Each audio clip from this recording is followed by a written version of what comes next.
예, 이재명 대표와 관련된 소식 두 가지 준비했습니다.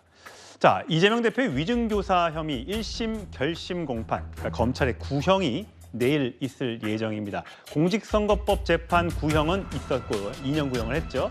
이 대표의 위증교사 혐의는 검찰이 백현동 특혜 의혹을 수사하던 중에 추가로 드러난 것이었죠.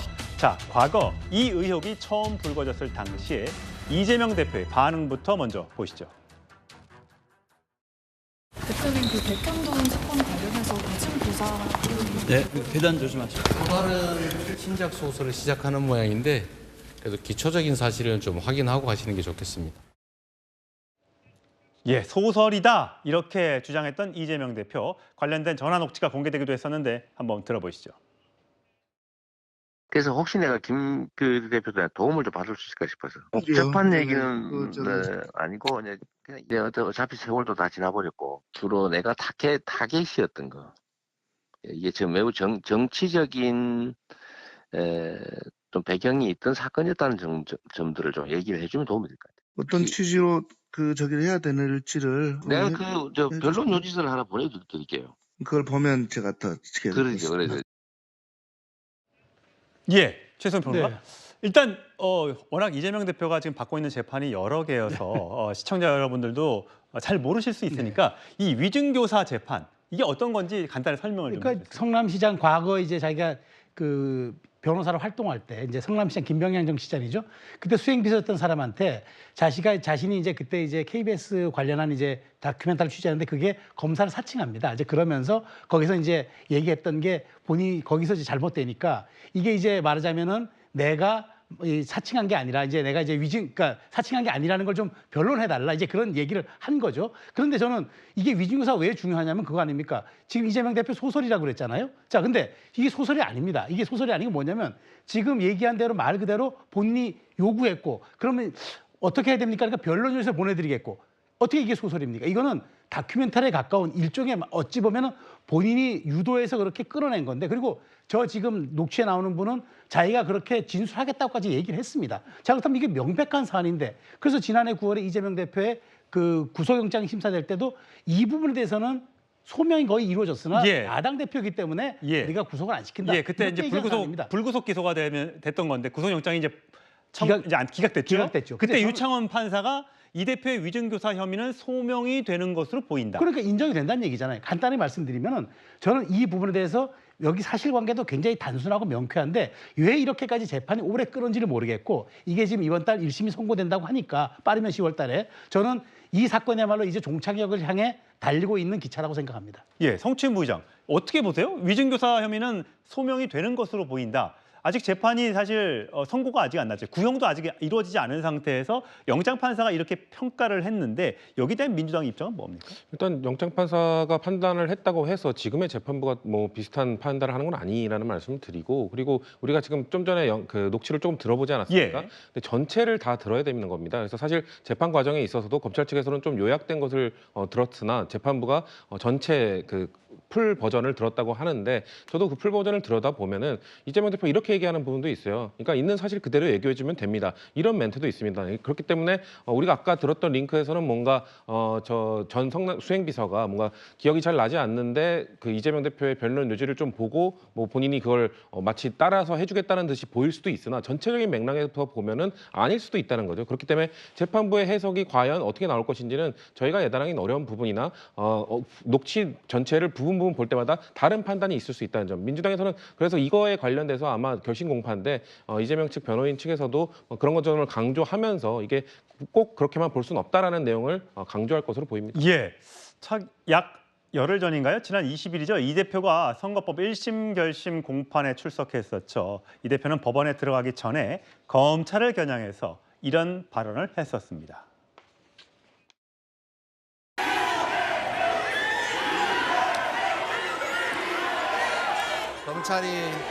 검찰 권력을 남용해서 증거도 조작하고 사건도 조작하고 정말 안쓰러울 만큼 노력하지만 다 사필 규정할 것입니다. 인권과 민주주의의 최후 보루인 법원에서도 사건의 진실을 제대로 판단하고 정의롭게 결정할 것입니다.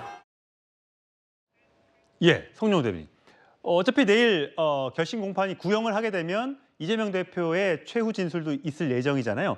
일단 선거법 위반 혐의 관련해서는 가장 센 2년을 구형한 상태입니다. 자, 위증교사 혐의 관련해서는 변호사시니까 법적으로 얼마까지 구형이 가능하고 대법원 양형 기준에 따르면 얼마까지 선고가 가능한 겁니까? 일단 대법원 양형 기준에 따르면은요, 저 위증 교사는 가중 영역으로 갔을 때 징역 10월에서 징역 3년까지입니다. 그래서 아마 그 양형 기준상 최상한으로 구형을 한다면은 3년을 구형을 할 것 같고요. 그 다음에 그 위증 교사 양형 기준표에 잘 보면 벌금형이 없습니다. 감경 영역으로 가도 벌금형이 없거든요. 그런데 피선거권과 관련해서는 금고 이상의 형을 선고받으면 예. 선거권이 상실되지 않습니까? 그래서 지금 이 사건이 굉장히 중요한 것입니다. 즉 양형 기준을 이탈해서 법원이 벌금형을 선고를 할 때는 그럴 만한 이유를 판결문에 자세히 써야 됩니다. 그런데 지금 그러기가 굉장히 어려운 사건이거든요. 왜냐하면 이재명 대표는 지금까지도 저 혐의를 부인하고 그다음에 사건에 어떻게 보면 불필요할 수 있는 증인들을 신청해서까지 그 위증이 아니거나 혹은 객관적인 사실에 반하는 증언을 유도하는 것은 아니다라는 방향에서 지금 방어를 하고 있는 것으로 보이는데 문제는 그 당시 KBS PD였던 최모 전 PD를 비롯해서 KBS 관계자 한 5명 정도가 더 증인으로 나왔습니다만 전부 다 이재명 대표 측의 주장과는 반대되는 증언들을 하고 있습니다. 그래서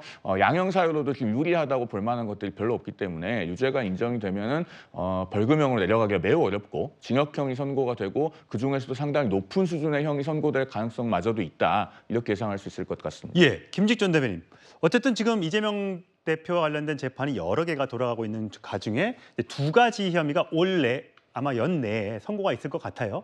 이재명 대표 입장에서는 둘 다 무죄가 되는 게 가장 좋은 시나리오겠습니다만 둘 중에 하나 또는 둘 다 유죄가 나왔을 때 유죄가 나왔지만 어떤 그 정치적인 어떤 출마나 이런 게 가능했을 경우와 그것조차 막혔을 경우 다양한 시나리오가 있지 않겠습니까? 민주당에서는 거기에 대한 대비가 있습니까? 글쎄 뭐 민주당 차원에서의 대비가 필요한지는 잘 모르겠습니다. 왜냐하면 일단 지금 이재명 대표가 지금 2가지 사건, 선거법 위반 혐의하고 위증교사 혐의에 대해서 강력하게 무죄를 지금 주장을 하고 있고요. 거기에서 어떤 그 판단이 나오든 그것은 이제 결국 이 재판부의 1심 판결에 불과하기 때문에 예. 앞으로 남은 뭐 항소심이라든지 또는 대법의 상고심까지 충분히 다툴 만한 여지가 있다라고 보여지고 사실 저 지금 2가지 사건 모두 다 이것이 과연 그 기소를 할 만한 사안이었는가 하는 부분에 있어서 근본적인 의문점들을 갖고 있어요. 그런 차원들에서 이번에 재판부에서 어떻게 뭐 현명한 판단을 해주실 거라고 기대를 하고 있고요.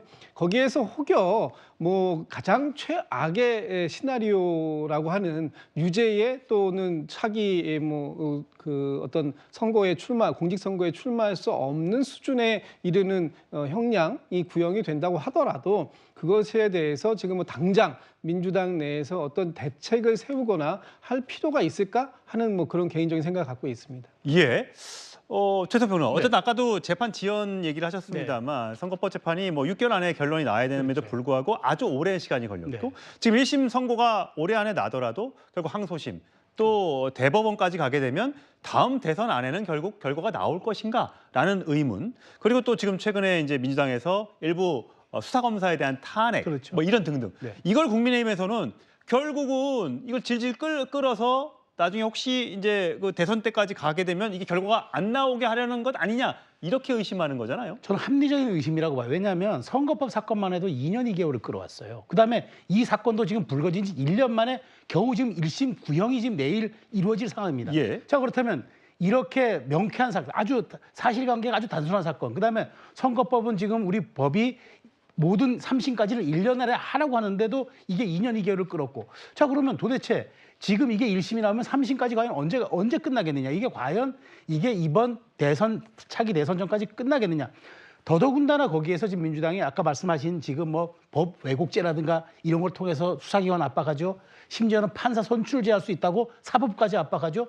이런 상황이라 그러면 더더군다나 이재명 대표가 2심도 자꾸 재판 지연 전술을 쓴다 그러면은 이게 저는 3년 안에 못 끝날 수 있다고 봐요. 그러니까 저는 그래서 지금 민주당이 이러한 사법 리스크에 대한 여러 가지 혼재 상황을 더 유도하기 위해서 탄핵이라는 빌드업을 통해서 아예 전국 자체를 이렇게 어지럽게 가다 보면은 이재명 대표의 리스크도 먼지 속에 묻히지 않을까 이런 기대를 하고 있을 것 같은데 지체된 정의는 정의가 아닙니다. 저는 최소한 사법부가 1년 동안, 그러니까 2년을 이렇게 끌어온 사건이라 그러면 최소한 2심은 1년 내에 끝내주고 3심도 1년 내에 끝내주는 이런 사법적인 좀 불확실성을 해소해서 우리 국민들의 유권자들의 판단을 좀 도울 수 있어야 한다 말씀드리고 싶습니다. 예, 이재명 대표가 여러 가지 재판을 받고 있습니다만 이 대표는 이거는 정적 제거다, 표적 수사다 이런 등등의 발언을 많이 해왔었죠. 들어보시겠습니다.